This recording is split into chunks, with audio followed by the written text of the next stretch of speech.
9 p.m. A barracks of 80 human beings goes completely dark.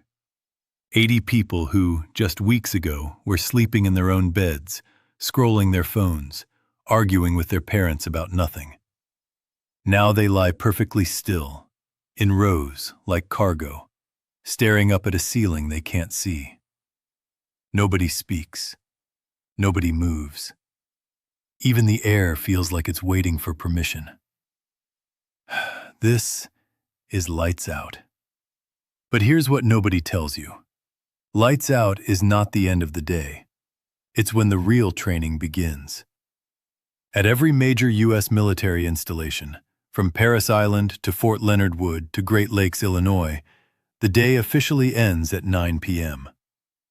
Recruits are expected to get between 7 and 8 hours of sleep, U.S. Army, on paper. That's the official story. But there's a parallel reality operating in those same barracks all night long. 4 recruits at a time stand 1-hour shifts throughout the entire night. They are called Firewatch. Wikipedia. Firewatch. The name alone carries weight. It goes back centuries, to when wooden barracks could catch fire and kill everyone before dawn. In the age of concrete and steel, the fire danger has diminished, but the Firewatch remains. Why? Because Firewatch was never just about fire. It's broken down into 2-hour shifts across 4 rotations. Each shift consists of 3 recruits, each with assigned tasks, including a scribe who logs all significant events in the duty logbook. Think about that. A logbook. At 2 a.m. Written by a 19-year-old who marched 12 miles that afternoon and did 200 push-ups before dinner. In preparation for sleep, recruits may hydrate, pray together for 5 minutes, ensure footlockers and rifles are locked, and often recite the Rifleman's Creed or the Marine's Hymn before lights out. Wikipedia. The Rifleman's Creed. Out loud. Together. In the dark. This is my rifle. There are many like it, but this one is mine. 80 voices. Then silence. Then, one by one, they fall. When the lights go off in boot camp, something extraordinary happens inside the human mind. The recruits are tired out to the max. Every second of sleep is cherished. Quora. The body is obliterated. The muscles are on fire. The feet are blistered. The hands are raw. But the mind? The mind refuses to stop. Because darkness, silence, and exhaustion are the exact conditions under which the human brain becomes most honest. Veterans who've been asked about those nights, years, decades later, they almost always pause before answering. There's something in those nights they clearly haven't fully processed. Boot camp is a psychological crucible deliberately designed to dismantle civilian identity and forge soldiers under extreme stress. Basic training is a profound form of resocialization. A new identity is instilled by stripping recruits of their civilian selves, their names, their individuality, even their haircuts, while imposing stringent norms and expectations. Medium. The stripping happens in daylight, in formation, under the drill instructor's voice, under the sun. But the rebuilding, that happens at night. Alone. In the dark. In your head. One veteran described lying in his bunk at 11 p.m., thinking about his mother's kitchen. The smell of food. The sound of a television in another room. Things so ordinary, he'd never once thought about them before. Now he would have traded everything, for 5 minutes of that ordinary life. Letters home written during boot camp often captured raw, unfiltered emotion. Recruits writing that they missed family so much they were crying as they wrote. Navy dads. These aren't weak people. These are people who passed military medical exams, who chose to be there, who wanted this. And still, in the dark, Something inside them cracked open. Identity is probably the biggest thing that changes when you get to boot camp. It is essentially stripped away. Individuals have thoughts, feelings, and wants, which is the antithesis of what any army needs. So they take it away. Not violently, slowly, through routine, through repetition, through darkness. And in the silence of 2 a.m., you feel the space where you used to be. Now, let's talk about the person who is awake in all of this. The Firewatch recruit.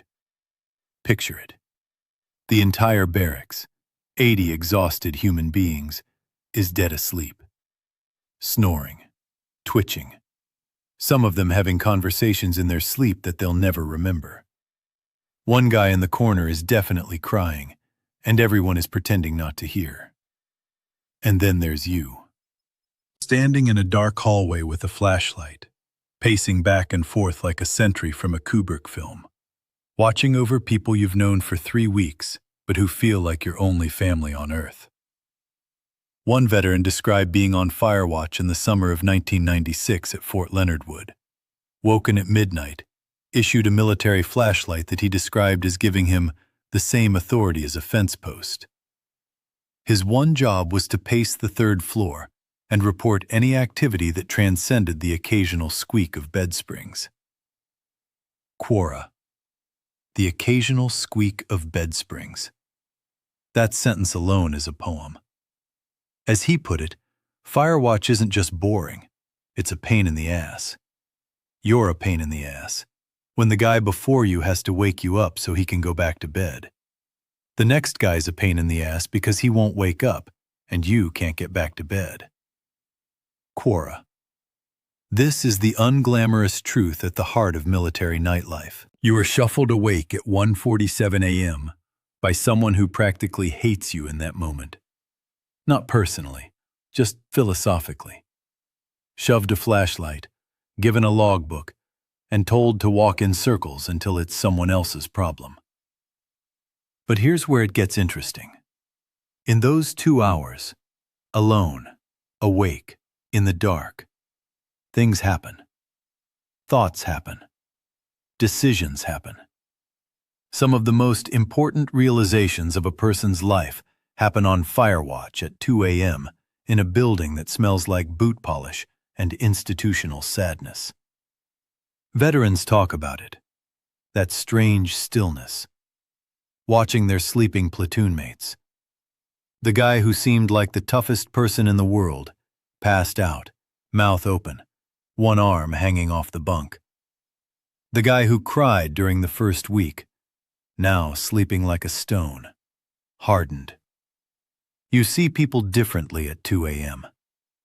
You also think about quitting. Firewatch duty means that on some nights, a recruit's sleep may be interrupted for a 1 or 2 hour shift, further reducing total sleep time.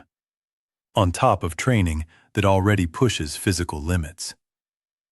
CBDV. The math is brutal. 6 hours of broken sleep.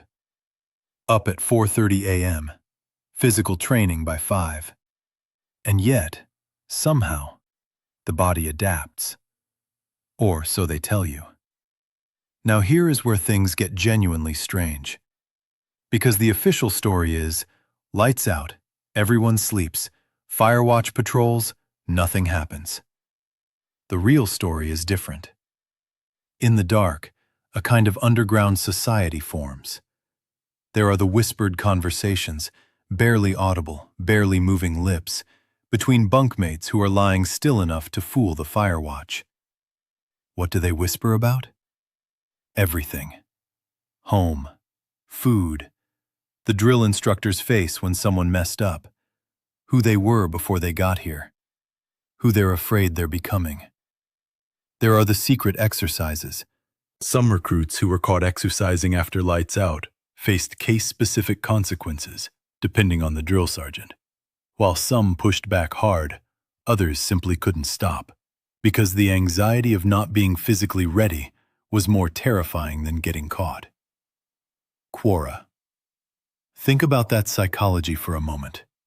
You are so afraid of failure, of letting your platoon down, of not being enough, that you will do push-ups in a dark bathroom at midnight rather than rest. There are the nightmares. Recruits have reported vivid, operatic nightmares during boot camp, the kind that makes civilian nightmares look like light entertainment. Dreams of failing inspections. Dreams of the drill instructor finding the one wrinkle in the sheet they missed. Dreams where they are still themselves, the old self, and everyone in the platoon can see it, and they're pointing. Identity deconstruction has a dream life. Nobody talks about it. Everyone experiences it. Even lights out is somewhat misleading. A red light burns while they sleep. The recruits are so exhausted they could sleep under a strobe light on bare pavement. That red glow. Think about what it does to a room. 40 sleeping bodies in red light, a lone figure pacing the perimeter. It sounds like a science fiction film. It is, in some ways, a science fiction film. A controlled experiment in human transformation running every night in hundreds of barracks across the country. And then, there is the Crucible. The Crucible is a 54-hour field training exercise, the final test of Marine recruit training. Recruits are given only 6 hours of sleep across the entire 54-hour event. They are given 2 MREs. They march 48 miles total. It simulates combat situations with strenuous testing, hardship, and deliberate deprivation of food and sleep. Wikipedia, 54 hours, 6 hours of sleep. At the end, those who survive receive their eagle, globe, and anchor, the emblem of the Marine Corps. But they don't get it in a ceremony hall. They get it in a field, at dawn, after a night march. Barely standing, barely seeing straight, covered in whatever the last 54 hours have covered them in. And that is the point. You are not meant to receive it when you're ready. You are meant to receive it when you are broken and still standing. Here is where the honest conversation begins. A Marine sergeant and Iraq veteran explained it this way. You have to train 18-year-olds to run toward the sound of gunfire and perform under the threat of death. This act defies all logic, goes against all human instinct, and takes one of the most intensive acts of psychological reprogramming ever designed. That phrase, psychological reprogramming, is not used lightly.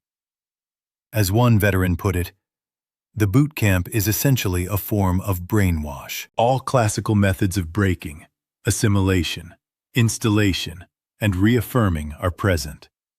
The purpose is to shatter the civilian mind and instill a military mind instead. Quora. This raises the question every thinking person eventually arrives at. Is that okay? The military would say, it has to be. You cannot send a civilian into a combat zone. You cannot ask a person who still thinks like someone worried about their Wi-Fi password to hold a perimeter under fire. The transformation is not optional. It is the product. Critics would say, the cost is too high. Research into military training confirms it is physically and psychologically taxing, increasing the risk of social and emotional distress. One study found that lack of emotional control during military training can predispose individuals to depression, PTSD, and generalized anxiety disorder. Veterans and active duty personnel have reported that boot camp itself, before any combat, led to lasting PTSD diagnoses. Medium. This is not a marginal finding. This is a known cost of the system. And yet, and here is the contradiction that makes this topic so endlessly fascinating, the people who went through it almost universally describe it as the most defining experience of their lives. Veterans consistently report that what they miss most is the camaraderie, the brotherhood or sisterhood forged in those conditions. As one veteran put it, I miss my boys. that camaraderie. You can't find that anywhere else. Scholarly commons. The very process that may have traumatized them also gave them something they can find nowhere else on Earth. This is the paradox at the heart of boot camp's night. In the dark, they were broken apart. In the dark, they were put back together. And what was put back together was us, collectively, a unit, a body that moved and thought and bled as one. During boot camp, communication with the outside world is severed. No internet, no phone, no distractions. For a few months, the military becomes the recruit's entire world. Slate. When everything is taken, when there is no phone, no family, no past self to reference, what remains? What you're made of. And that, it turns out, is more than most people ever knew. 4:30 a.m. The last Firewatch shift is ending. The logbook records, nothing unusual, all present. Somewhere in the building, a drill instructor's hand is on a light switch. In the first days, it takes yelling, noise, and jostling to wake everyone. Then, around week 4, something shifts. All it takes is for the drill instructor to enter the room quietly and say, "Get up." And everyone pops out of their bunks immediately, without a word, and begins the morning routine. Veterans describe it as an amazing transformation to witness. Military.com. An amazing transformation. Not in the graduation ceremony. Not on the rifle range. Not in the classroom. In the act of waking up at 4:30 a.m. In those nights, those dark, silent, strange nights of Firewatch and nightmares, and whispered conversations and secret push-ups in the bathroom, something was being built. Not just a soldier, not just a sailor or a Marine or an airman. Something harder to name. Something the civilian world doesn't have a clean word for. Call it readiness. Call it solidarity. Call it the knowledge, bone deep, unshakable, that you have been to the place inside yourself where everything was stripped away, and you were still there. The lights go off every night at 9 p.m., but something else comes on, something interior, something almost impossible to describe to someone who hasn't been there. Ask any veteran about boot camp nights. Watch their face. There's a flicker. That flicker? That's what happens after lights go off.